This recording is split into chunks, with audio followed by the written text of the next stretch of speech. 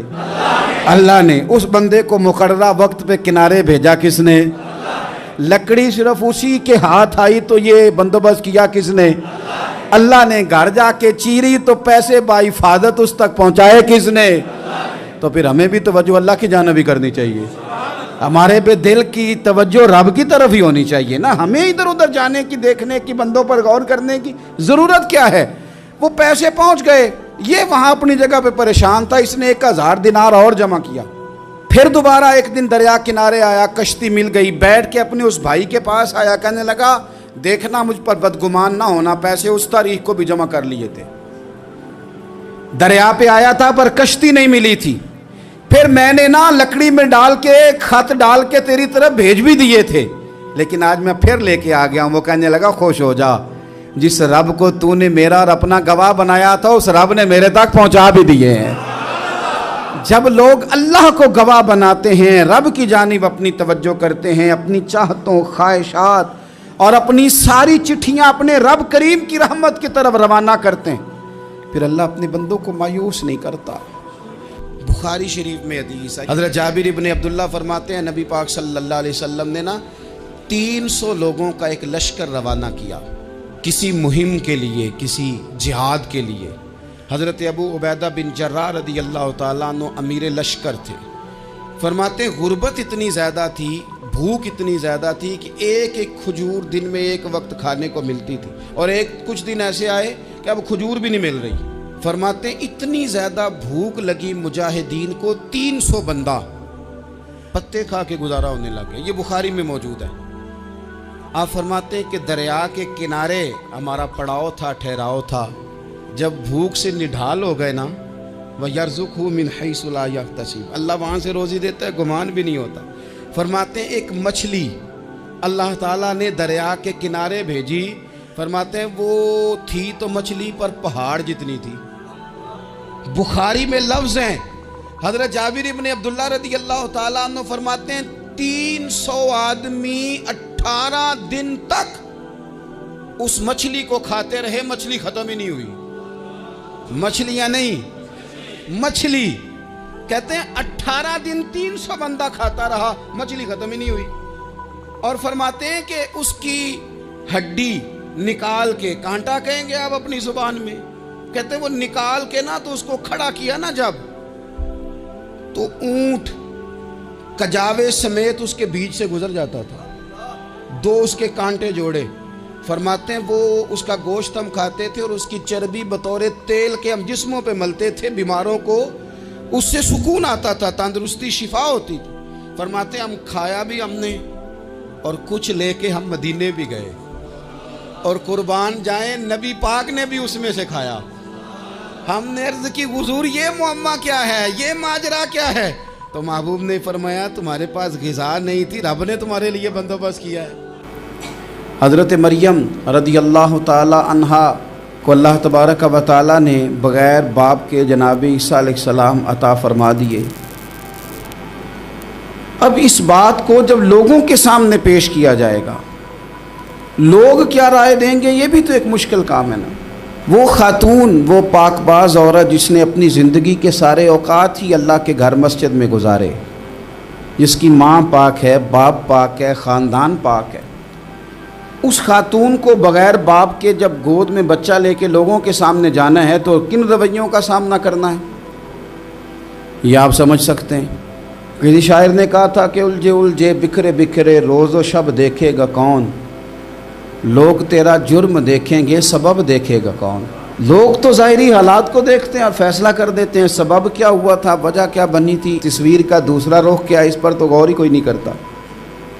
اور پھر مخلوق تو فنکار ہے اس درجہ کے پل بھر میں، سنگے در کعبہ سے بھی اصنام تراشے، تم کون ہو کیا چیز ہے داغ کبابی۔ لوگوں نے تو مریم پہ بھی الزام تراشے، بڑے بڑے باعزت باوقار لوگ، اور ذرا سا کہیں کوئی نقطہ لوگوں کو نظر آتا ہے تو لوگ اس نقطے کو بہت بڑا قصہ بنا لیتے ہیں، بہت زیادہ داستان سرائی کرتے ہیں، نیک لوگوں کو بڑی تکلیف پہنچاتے ہیں۔